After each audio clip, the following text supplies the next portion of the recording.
ஐயனார் துணை சீரியல்ல இன்னைக்கு பாண்டி ரொம்ப எமோஷனலா வெளியே நின்று அழுதுட்டு இருக்காரு. பின்னாடியே வந்து நிலா சமாதானப்படுத்துறாங்க. ஏங்க இதுக்கெல்லாமா அழறீங்க, ஏன் அழுதுட்டு இருக்கீங்க அப்படின்னும் பொழுது, எனக்காக எல்லாரும் பண உதவி செய்ய நினைக்கும் போது ரொம்ப சந்தோஷமா இருக்கு. இருந்தாலும் சோழன் கூட வந்து எனக்கு பண உதவி செய்வான்னு நான் நினைக்கல. அவன் என் அண்ணன், சரி பரவாயில்ல அப்படின்னு நினைக்கலாம். ஆனா நீங்க எனக்காக இவ்வளவு கஷ்டப்பட்டு இந்த பணத்தை அரேஞ்ச் பண்ணி கொடுத்துருக்கீங்கன்னு நினைக்கும் போது எனக்கு ஒரு மாதிரியா இருக்கு அப்படின்னு சொல்லிட்டு ஃபீல் பண்றாரு. நிலா சொல்றாங்க, நான் உதவி செய்வாம நாளைக்கு நானே ஒரு கம்பெனி ஆரம்பிக்க போறதா எனக்கு பண உதவி நீங்க செய்ய மாட்டீங்களா, அது மாதிரி தாங்க அப்படின்னு சொல்லிட்டு பாண்டிய சமாதானப்படுத்திட்டு இருக்காங்க. இது எல்லாமே பல்லவனோட அம்மா ஓரமா நின்று பார்த்துட்டு இருக்காங்க. அவங்க கண்ணு ஃபுல்லாவே பாண்டி கையில இருக்கக்கூடிய பணத்து மேலேயே தான் இருக்கு கண்ணா. இவங்க சமாதானப்படுத்தி கூட்டிட்டு வரும்போது திரும்பவும் அவங்க கிச்சனுக்குள்ள போயிடுறாங்க, ஒண்ணுமே தெரியாத மாதிரி. வெளியே வந்ததுக்கு அப்புறமா மொத்தமா எவ்வளவு பணம் இருக்குன்னு எண்ணி பார்க்கும்போது 2,90,000 இருக்கு. 10,000 இருக்குது. இந்த 10,000க்கு நம்ம என்ன பண்றது அப்படின்னு சொல்லிட்டு ஒவ்வொருத்தரும் யோசிக்கிறாங்க.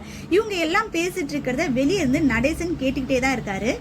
சேர என்ன சொல்றா போலன்னா, 10,000 தானே, அங்கங்க ஏதாவது கொஞ்சம் காசு வச்சிருப்போம், அது மட்டும் இல்லாம கரண்ட் பில் கட்டுறதுக்கும் நான் காசு எடுத்து வச்சிருக்கேன், சாயங்காலத்துக்குள்ள ஏதாவது ஒரு 10,000க்கு நான் அரேஞ்ச் பண்றேன் அப்படின்னு அவர் சொல்லிட்டு இருக்காரு. இந்த சைடு சோழன், நான் வேணா என் ஓனர் கிட்ட கேட்டு பாக்குமா அப்படின்னு யோசிக்கும் போது, ஆல்ரெடி அவர்கிட்ட இருந்தா வாங்கிட்டு வந்திருக்கோம், திரும்ப அவர்கிட்ட கேட்டா கிடைக்குமா அப்படின்னு ஒவ்வொருத்தரும் அந்த 10,000 ரூபாய்க்கு என்ன பண்ணலாம் அப்படின்னு சொல்லிட்டு யோசிச்சுட்டு இருக்கும்போது, நடேசன் வெளியே இருந்து உள்ள வந்து நேரா ஒரு மஞ்சள் பைய எடுத்துட்டு வந்து நிலா கிட்ட நீட்டுறாரு. இந்த புடி, இதுல பணம் இருக்கு, எவ்வளவு இருக்குன்னு எண்ணி பாரு அப்படின்னு சொல்றாரு. எல்லாருக்கும் ஒண்ணுமே புரியல.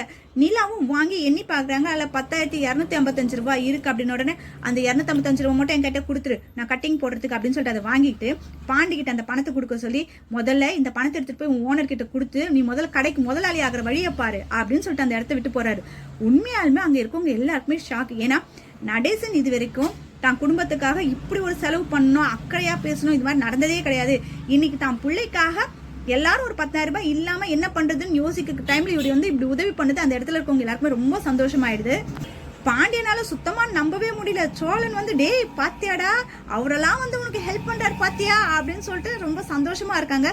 இவங்க கையில இருக்கக்கூடிய பணத்து மேல மட்டும்தான் பல்லவனோட அம்மா கண் இருந்துகிட்டு இருக்கிறத நிலாவும் கவனிக்கிறாங்க.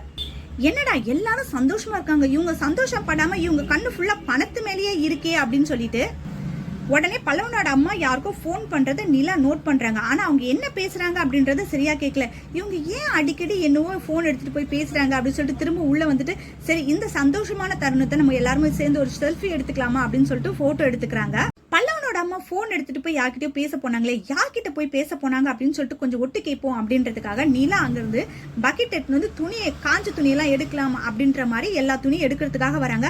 அப்போ பல்லவனோட அம்மா அந்த இந்திக்கார புருஷன் கிட்ட, இது மாதிரி பணம் எல்லாமே ரெடி பண்ணிட்டாங்க, இங்க இருந்து எப்படியாவது அதை எடுக்கிறதுக்கு நான் முயற்சி செய்யறேன் அப்படின்றத கரெக்டா நிலா கேக்குறாங்க. இவங்க ஏன் பணத்தை பத்தி பேசுறாங்க, யார்கிட்ட பேசிட்டு இருக்காங்க அப்படின்னு கேட்கக்கூடிய அந்த டைம்ல வந்து பாத்தீங்கன்னா அவங்க போனை கட் பண்ணிட்டு இவங்க வராங்கன்றது தெரிஞ்சுக்கிட்டு, இல்லம்மா நான் துணி எடுக்கிறதுக்காக வந்தேன் அப்படின்னு சமாளிச்சுட்டு அவங்க அங்க இருந்து போயிடுறாங்க. இவங்க ஏதோ ஒரு விஷயம் பண்றாங்க, நமக்கு தெரிய மாட்டேதே அப்படின்னு நினைக்கும் பொழுது நடேசன் அங்க இருந்து வந்து ஆயில் எடுக்க வராரு. நடேசனை பார்த்து நிலா சொல்றாங்க, நீங்க இன்னைக்கு பணம் கொடுத்தது எனக்கு இவ்வளவு சந்தோஷமா இருந்தது தெரியுமா, உண்மையாலுமே ஒரு ஹீரோ என்ட்ரி கொடுத்த மாதிரி இருந்தது, நீங்க எப்படி உங்களுக்கு தோணுச்சு அப்படின்னு கேக்குறாங்க. நடேசனும், என்கிட்ட இருந்துச்சு, அவனுக்கு தேவைப்பட்டுச்சு கொடுத்தேன், இதுல என்ன இப்போ உனக்கு அப்படின்னு சொல்லிட்டு எப்பவும் போல அவர் பேசுறாரு. அப்ப நிலா கேக்குறாங்க, உங்ககிட்ட நான் ஒரு விஷயம் கேட்கணும், அது கரெக்டான பதில் சொல்வீங்களா அப்படின்னு உடனே, என்ன விஷயம் அப்படின்னு உடனே, இல்ல உங்க ஒய்ஃப் வந்துட்டாங்க அப்படின்னு உடனே நீங்க சந்தோஷம் தானே படணும், ஏன் அவங்கள பார்த்தா நீங்க திட்டுறீங்க, என்னாச்சு உங்க 2 பேருக்கும் பிரச்சனை அப்படின்னு உடனே, எனக்கு அப்பவே தெரியும் நீ இதுகிட்ட தான் வந்து நிப்ப அப்படின்னுட்டு. இந்த பாருமா, உன்கிட்ட ஒரு விஷயத்த மட்டும் சொல்றேன், நீ ரொம்ப நல்லவ, அது எனக்கு நல்லா தெரியும். ஆனா நீ செஞ்ச ஒரே ஒரு தப்பு என்ன தெரியுமா, அவளை இந்த வீட்டுக்கு கூட்டிட்டு வந்திருந்தா அவளால ஒரு பிரச்சனை வரும்போது, ஏண்டா இவளை நம்ம இந்த வீட்டுக்கு கூட்டிட்டு வந்தோம் அப்படின்னு ஒரு நாள் நீ ஃபீல் பண்ண போற பாரு அப்படின்னு சொல்லிட்டு அங்க இருந்து போயிடுறாரு. இவர்கிட்ட எந்தாவது ஒரு விஷயத்தை கேட்டு தெரிஞ்சுக்கலான்னு பார்த்தா இவர் எதுவுமே பிடி கொடுக்காம பேசுறாரு. இவங்கள பத்தி நம்ம எப்படி தெரிஞ்சுக்கிறது அப்படின்னு சொல்லிட்டு நிலா ரொம்ப குழம்பி போறாங்க. நடேசன் டீ சாப்பிடறதுக்காக டீ கடைக்கு போறாரு. டீ கடையில இருக்கவங்க எல்லாம் நடேசனை பார்த்து, என்னப்பா உங்க 2வது பொண்டாட்டி வீட்டுக்கு வந்துட்டா போல இருக்கு, அப்போ உங்க 2வது பொண்டாட்டி நீ கொலை பண்ணலையா, இவ்வளவு நாள் நாங்க எல்லாரும் நீ தான் அவளை கொலை பண்ணிட்டோம்னு நினைச்சோம், அவ வீட்டை விட்டா ஓடிட்டா, இப்ப திரும்பி வந்திருக்கா போல, இப்ப 2 பேரும் சேர்ந்து ஒன்னா வாழ போறீங்களா அப்படின்னு சொல்லிட்டு நிறைய கொஸ்டின்ஸ் அவரை பார்த்து கேக்குறாங்க. ஆனா அவர் பதில் எதுவுமே சொல்லாம கையில இருக்க டீ டம்ளர் கீழே உடைச்சிட்டு அங்கிருந்து கிளம்பி போயிடுறாரு. பாண்டி சந்தோஷத்துல வானதிக்கு கால் பண்ணி கடைக்கு கொஞ்சம் சீக்கிரம் வா அப்படின்னு சொல்லி கூப்பிட்றாப்புல. வானதியும் கடைக்கு வந்ததுக்கு அப்புறமா வேலை செய்யற பையன் கிட்ட ஸ்வீட் எடுத்து கொடு வானதிக்கு அப்படின்னு சொல்லிட்டு ஸ்வீட் எடுத்து கொடுத்து உட்கார வச்சு பேச வைக்கிறாரு. வானதிக்கு ஒரே ஆச்சரியம். என்ன பாண்டி, நீயா கால் பண்ணி வர சொன்ன, சந்தோஷமான விஷயம்ன்ற, ஸ்வீட் கொடுக்குற, என்னதான் விஷயம் அப்படின்னு சொல்லி கேக்குறாங்க. பாண்டி சொல்றாரு, இந்த கடை எனக்கு சொந்தமாக போகுது, 3 லட்சம் ரூபாய் நான் புரட்டியாச்சு, அதுவும் முக்கியமா எங்க வீட்டுல இருக்கவங்க எல்லாருமே எனக்கு பண உதவி செஞ்சிருக்காங்க அப்படின்னு உடனே வானதி, என்னது உங்க வீட்டுல இருக்கவங்களா, உங்க அண்ணனா, உங்க அப்பாவா, உங்க அண்ணியா அப்படின்னு சொல்லிட்டு கேக்குறாங்க. ஆமா, இவங்க எல்லாருமே தான் எனக்கு உதவி செஞ்சாங்க அப்படின்னு உடனே வானதி சொல்றாங்க, ஆமா இந்த சின்ன கடைக்கே இவ்வளோ ஆர்ப்பாட்டமா, நான் ஏனோ பெரிய மெக்கானிக் ஷாப் இருக்கிற மாதிரி பேசுறியா அப்படின்னு சொல்லிட்டு அங்கிருந்து போயிடுறாங்க. அங்க கடையில வேலை செய்யற பையன் கேட்கறப்பல, என்ன இவங்க சொன்னா சந்தோஷப்படுவாங்கன்னு பார்த்தா இப்படி பேசிட்டு போறாங்களே அப்படின்னு சொல்லிட்டு சொல்றப்பல, பாண்டி இந்த கடைக்கு ஓனர் ஆகுறது வானதிக்கு சுத்தமா பிடிக்கவே இல்லை. நிலாவும் சோழனும் கோயிலுக்கு வராங்க. கோயிலுக்கு வந்து நிலா அவங்க அம்மா பேர்ல அர்ச்சனை பண்றதை பார்த்து சோழன் கேட்கிறாரு, என்னங்க உங்க அம்மா பேர்ல அர்ச்சனை பண்றீங்க, உங்க அம்மாவுக்கு பிறந்த நாளா அப்படின்னு சொல்லி கேட்கும்போது ஆமா அப்படின்றாங்க. அப்போ உங்க அம்மா கால் பண்ணி பேச வேண்டியது தானே அப்படின்னு உடனே, எங்க அம்மா கிட்ட கால் பண்ணி பேசுறேன், எங்க அவங்க என்கிட்ட பேச போறாங்க அப்படின்றாங்க. உடனே சோழன் சொல்றாரு, அப்ப நான் வேணா கால் பண்ணி பேசுவோம்னு சொல்லிட்டு போன் எடுத்துட்டு, வேண்டாம் வேண்டாம், அப்புறம் நான் கால் பண்ணி பேசணும்னு தேவையில்லாம பிரச்சனை தான் வரும் அப்படின்னு சொல்லிட்டு போனையும் கட் பண்ணிடுறாரு.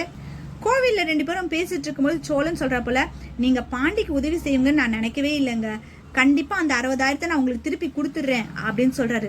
நிலா கேக்குறாங்க, நீங்க எதுக்கு கொடுக்கணும், நான் பாண்டிக்காக கொடுத்தது, எனக்கு தேவை அப்படின்னா நான் பாண்டி கிட்ட கேட்டு வாங்கிக்க போறேன், நீங்க எனக்கு எதுக்காக கொடுக்கணும் அப்படின்னு சொல்லி கேக்குறாங்க. சோழன் மனசுக்குள்ளே என்ன நினைச்சுக்கிறான், டேய் நீயும் நானும் புருஷன் பொண்டாட்டிக்குள்ள எதுக்கு பணத்தை வச்சு பாக்குறேன்னு சொல்லாம சொல்றியா அப்படின்னு சொல்லிட்டு மனசுக்குள்ளேயே அவர் சந்தோஷப்பட்டுக்கிறாரு. இன்னைக்கு எபிசோட்ல இதை வரைக்கும் தான் காமிச்சிருக்காங்க. இனிமே பல்லவனோட அம்மா அந்த பணத்தை எப்படி திருட போறாங்க அப்படின்றத பொறுத்திருந்து பார்ப்போம். நிலா எப்படி இதை கண்டுபிடிக்கிறாங்க அப்படின்றதையும் பார்க்கலாம். உங்களுக்கு இந்த ஐயனார் சீரியல் பிடிச்சிருந்தது அப்படின்னா இதுல இருக்கக்கூடிய கேரக்டர்ல உங்களுக்கு எந்த கேரக்டர் ரொம்ப பிடிச்சிருக்கு அப்படின்றத கமெண்ட்ல சொல்லுங்க.